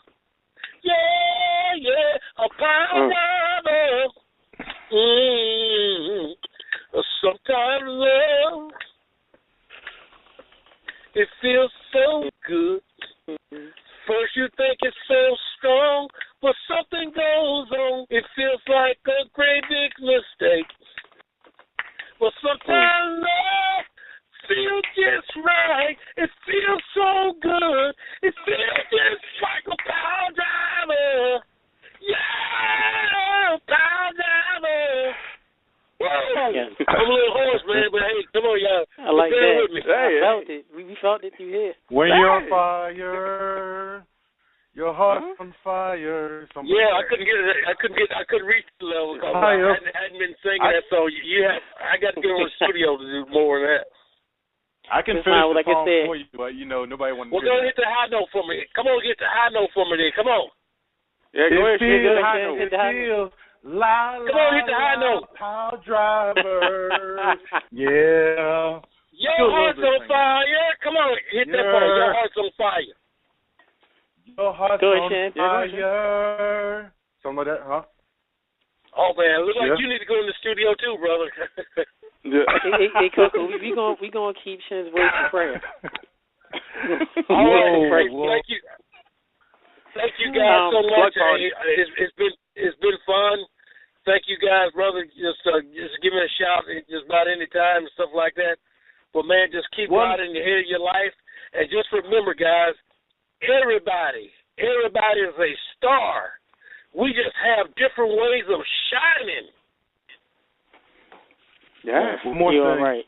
One more thing, real quick. I'm sorry to interrupt, but I have to say to the fans, Koko Ware, when he gives his story about Kamala, I saw the video about 2 months ago where you gave Kamala a chair because he was dealing with his amputations, and I have to say that that is one of the biggest blessings I've ever seen in my life in the wrestling business. I've never seen. I gave him an electric chair, not just any chair. It was an electric chair that he could get in that chair and go down. They gave him a manual chair, and so he couldn't get down to his lower barn and check on things down there. But man, when I gave him that chair, I said I bagged it. I bagged my truck up because I had it on the trailer, and they were sitting in the garage, and man, I said I pulled that chair right beside him. I said, hey fella, how about me and you switching rides? Let me have that ride and you take this one. And don't you know, the tears got to rolling, man, and James, and man, his wife was crying, I was crying, and oh my God, it was just great. Man. Well, Koko, thanks much, man, for Black History Month. Not just Black History Month, but just history in general of the business. Thank you for your time. Hopefully we can have you back on the show. And even if you got any friends, anything that you know that may want to come on, you got our contacts. Just call us up, email us, let us know. We'll be glad to have them on too. All right, I appreciate you guys' time and all that. But like I said, man, keep God ahead of your life. You guys got to remember that you all are the best ones out there. You got to tell yourself, hey, we're the best ones out here doing what we do. And there's nobody else can beat us. There's nobody else there exists. So nobody can do the things that we do because we are the best. Yes, sir. Yes, sir. Thank you very much. Thank you. Y'all take care. God bless. Peace. Thank you, sir. Thank you, man. Thank you. Everybody that was WWE Hall of Famer, Class 2009, the wrestling legend himself, and the original Birdman, which we'll get to real quick, the man himself, Koko Ware. But what a great time, great interview that we have here, live on Under the Mat Radio. And also, Koko is also a first. He is our first host, our first guest that we had for our extra episodes. Mm-hmm. So, and if you want to, we mentioned the term that is in our common slang in Under the Mat Radio, DLC. We can name these the DLC episodes. So Koko Ware is the first guest. He's in a lot first in his career to be on extra DLC episodes. So, do a little synopsis on this Game Boy. Give your thoughts. Well, folks, if y'all listening live or you're listening, on your media device or whatever, I just want to say that I was glad to get a chance to tell Koko my opinion, not only of him being in the Hall of Fame, but why he is so deserving for it. He's a great guy. He envisions exactly how to master the business. And I can honestly say he's given me a new perspective to look at with the current roster of, black wrestlers right now in the system. Some things that we have to work on and tweak. You feel what I'm saying? But it was an enjoyable interview. I hope y'all enjoyed it. I hope we got a chance to ask the questions y'all wanted to know. Yes. And, I enjoyed talking to him and learning from him. Shin, what you think? Oh my goodness, man!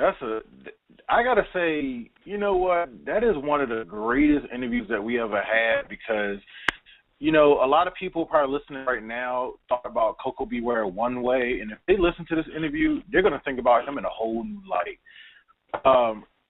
Write this down. This is hashtag Better Than New Day. I'm lost for words right now. And also for the group page, I am posting the video of Koko Ware giving the chair to Kamala. That's all. Yes, please do. Very touching video. Sound like you got a little choked up, Shimblade. You all right, man?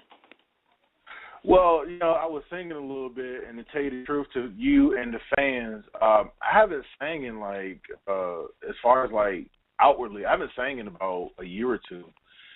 And I'm not a great singer, but I can sing a couple notes. I'm not like the guy that we know of that makes chili and sings in front of the computer. But it was just great to hear that the stories about race, and the fact is that he bumped and made good of it to people that was grateful to him. I mean, I didn't know that. I mean, like I said, I just thought he was one of those guys where he was just on TV and he lost all the time. But he had a lot of logic and reason behind it that, I fully understand now. And now, speaking of guys who losing that I don't understand, we should maybe next time we can get like Tito Santana or somebody. Yeah. We definitely can be in the works of that too. Yeah, Koko B. Ware, great guy. I had had the honor to talk to him off the air for a bit. Full of energy, very nice guy. So I loved his interview. I did. Gave a lot of groundbreaking news. Revealed a lot of things about the business and told us stories that no one knew.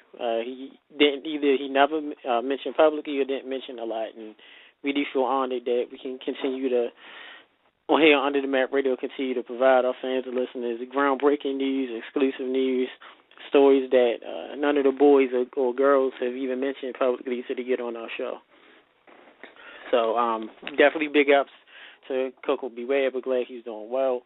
Also send our thoughts and prayers always to Kamala. Anybody that doesn't know, Kamala sadly lost both of his legs. I know he deals with other health problems. So we definitely keeping him in prayer for that. NSC Game Boy. Yes, sir. Before we take it on home and give our fans more details about upcoming shows, our title of the show is The Original Birdman. Mm-hmm.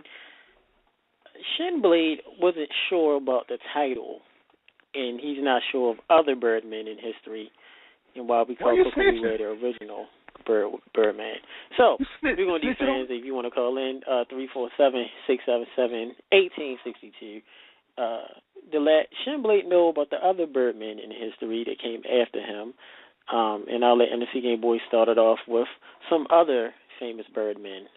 Well, of course, a lot of people know about Birdman Harvey, or Harvey Birdman. Harvey. I know about the Birdman, of course, the rapper. Birdman. Mm-hmm. I know about the Birdman, who I believe he still plays for the Miami Heat. Yeah, NBA player. Yeah, NBA player, Birdman. The Miami Heat. Yeah. Also, don't forget Birdman, the new movie. Birdman, the new movie that came out with Michael Keaton. Yes. The original Batman. It's pretty good. And some people even called the Penguin from the Batman series. Birdman. That is true. That is another one of his nicknames. Call him Birdman. This guy, I'm sure Koko B. Ware listened to this artist, the legendary artist. He wasn't called the Birdman, but he had a dance called the Bird Morris Day. So I guess we can put him in the list too. Yes, I remember that back in the 80s. Yes. Mm-hmm. Shout out to Morris Jungle Day Love. Time. Say that again, Shen. Jungle Love. Yeah, it's true. Yeah. Mm-hmm. And any other famous Birdmen in history that we might have forgot? Fans, you can let us know if we forgot any. Do Batman count? I mean, a lot of people call him Bird Brain. He's not a Birdman. That's a rodent? Okay. So, yeah. No. Yeah. Which I did hear. Go ahead, Sean. Actually, when I asked you that question, I didn't ask you generally. I asked you in wrestling, like, who are the other Birdmen? Because I may have it a memory lapse or something. Were there other Birdmen in wrestling? I'm sure there was a fried chicken man down at the Racist Company. Well, that's what he wanted to do, Harlem Heat and Colonel Robert Parker. But if that fans do not forget, March 2nd, special edition of Under the Mat Radio on a Monday at 7 p.m. our regular time. We will have, of course, good old JR Jim Ross will be joining us for another exclusive interview. Exclusive. Don't forget, also in March, we will have another exclusive interview with the founder of Global Force Wrestling, former founder, owner of TNA, Impact, former WWE and WCW star Jeff Jarrett will be joining us as well. Mm-hmm. Next week on Under the Mat. Say that again.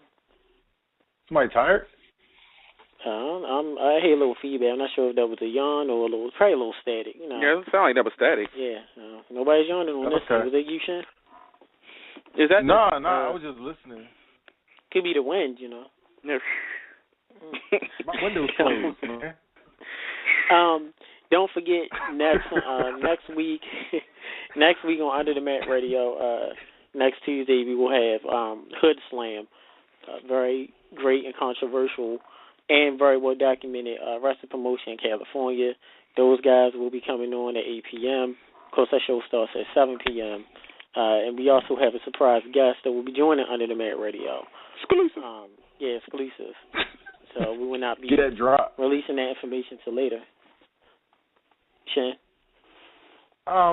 Tech, NSC Game Boy, with these exclusive these exclusive shows, you ever think that, we might be like the NXT of radio if we keep doing that? We have exclusive shows and everybody starts calling in? Yeah, guess so. We're the best at what we do. By That's you what Koko said. You. Yes, we're the best at what we do. Yeah, we are the best at what we do.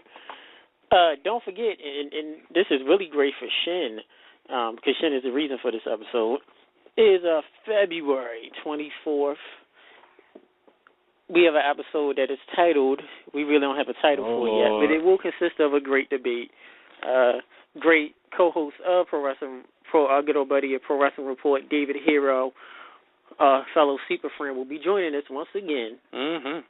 And it will be a debate because Shen Blade made a comment a few weeks ago on the show and stated these exact words, that he thought John Cena, Captain of Four Kids, did more for the wrestling business than Hulk Hogan.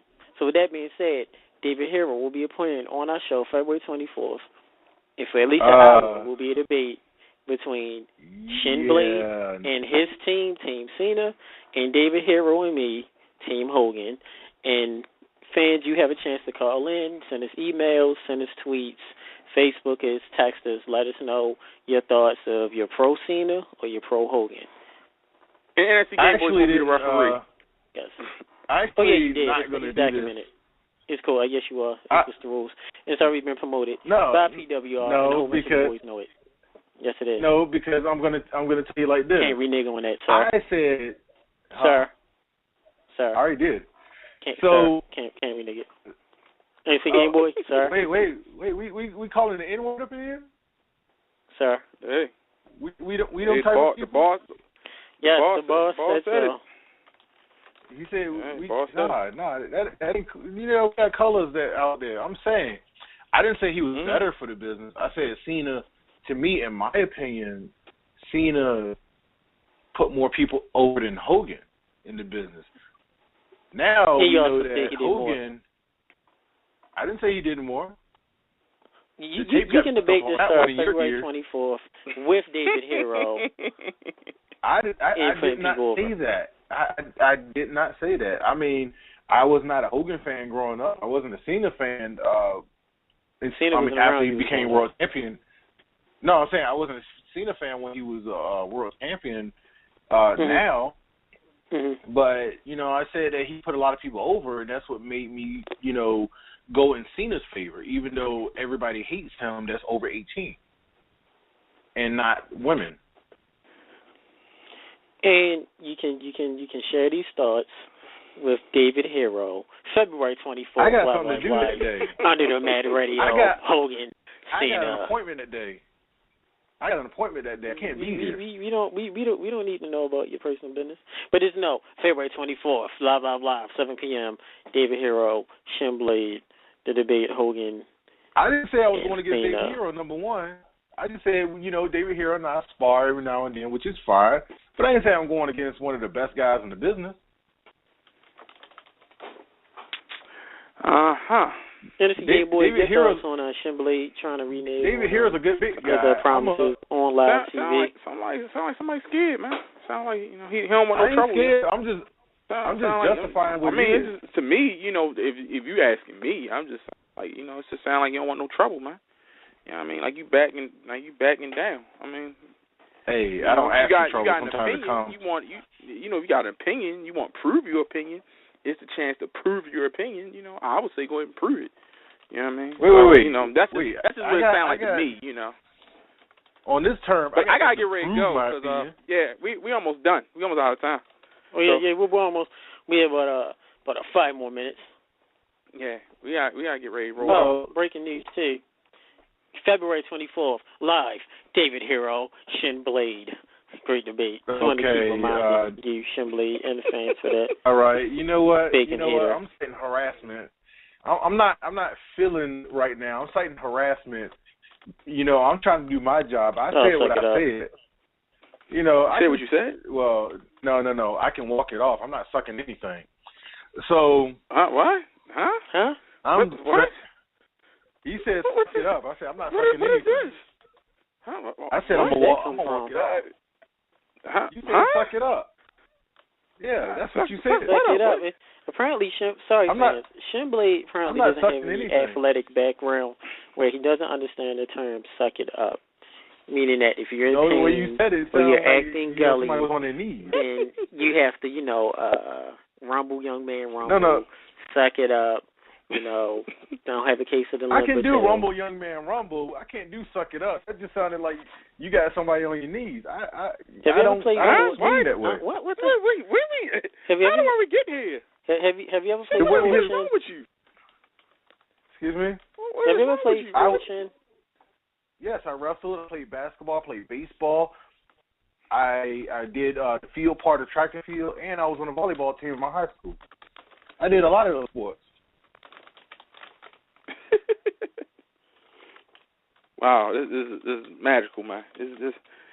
Shin, you a magical dude, man. You're magical. And I was in wrestling school. When I got out of high school.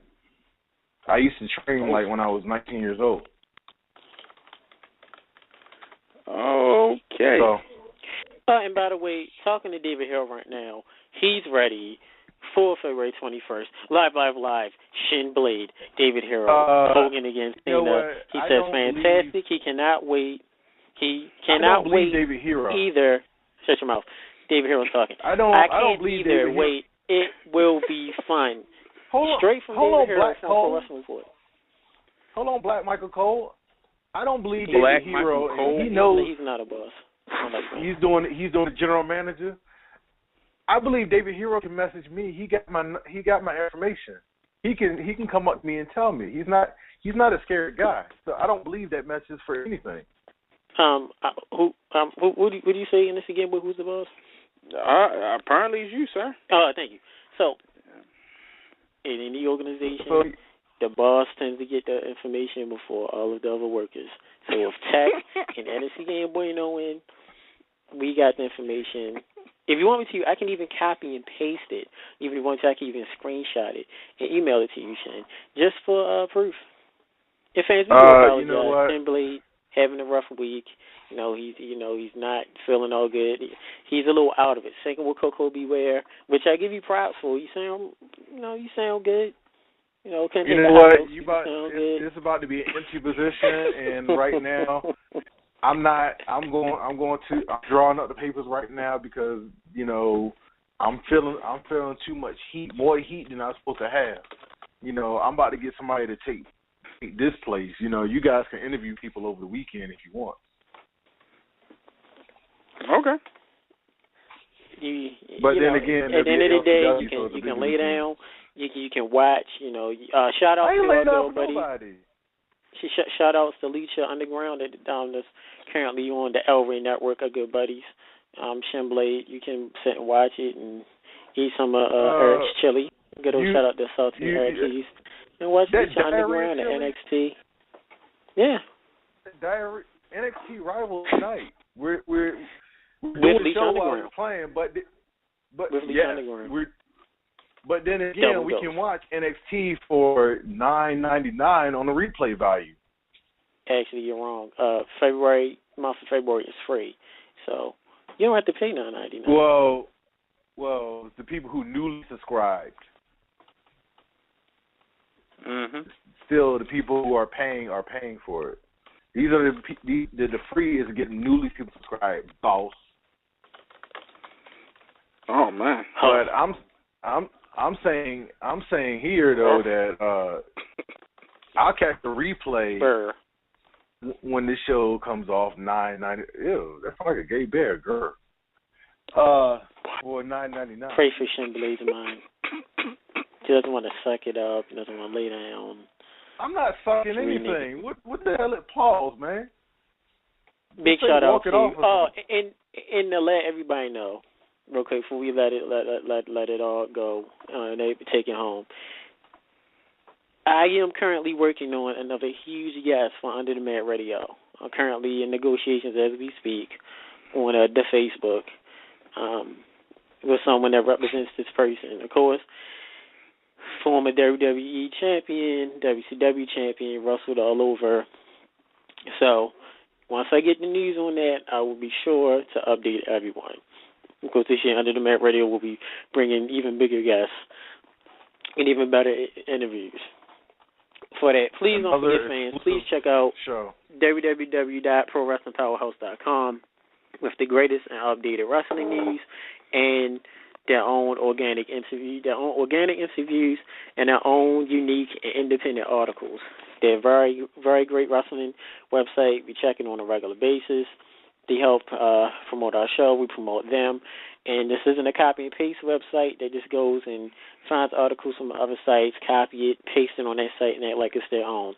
Every article that you see is authentic, and it's from their own mindset. So big ups to Pro Wrestling Powerhouse, to the PWP team, to Jay Aletto. Big shout out to Toph. Thanks to Koko Ware. Thanks to Buddy Dern, Vice President, for calling on in, and everybody that listened. NSC Game Boy. Thanks to everybody who sent their texts and stuff, and everybody who sent their questions and everything. We really enjoyed the show, and I just said check us out on Tuesday, 7 to 9 here on Under the Mat Network. Oh, it feels so good to say it. Under the Mat Network. Yes. Under the Mat Network. And don't forget, fans, next week, you be doing these DLC interviews because we want to give you fans more content. Our show will always continue to air Tuesday night, live, 7 to 9 p.m. Eastern Time. Just that our extra episodes, we want to give y'all more content, more guests, more great interviews like we had today. So once we have extra interviews, it may be a different day, but we'll be the same time on the same network with the same people. Longest Shinders gets salty, decides to leave. So don't forget, next week, February 10th. Really, I'm a sweet dude. I can get salty. He said he's February sweet. 17th. Sorry. Yeah, thank you. Yeah, today's 11th. Yeah, today's 11th. Shimbley said he was sweet, so we're going to leave that alone. February 10th, next week, hey, girls like sweetness. Our special guest. Don't forget, February 17th, great show coming up. We'll give you the guest information when that comes. February 24th, the great debate featuring Shinblade and the saltiness and the sweetness, David Hero. March 2nd, Jim Ross. Hold other on, great man. things coming up.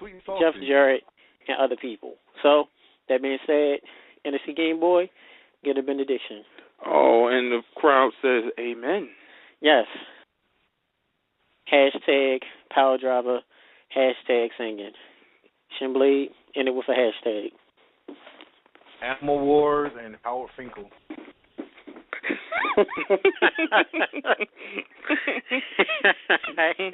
And for Ghetto Tony Fruity Balls. Yeah, there you go. Hashtag Howard Finker. Hashtag 5 Alive. Love y'all much. Talk to y'all next week. Later. Help me. Please. I'm sorry, 33 seconds left, so we got more time. Any more hashtags, guys? DLC seconds. Yes. Did we have to run it all the way? Well, matter of fact, yeah, we did. Matter of fact, people who with the Jim Ross and Jeff Jarrett interviews, please inbox the questions. They are greatly appreciated. Shouts out to Dr. D and Chicky for sending the questions in. Also, the people of Wrestling Talk. So that's it. 4, more. 3, hashtag 2, 1. Talk to you next week. Bye. Fruity Balls. Ew.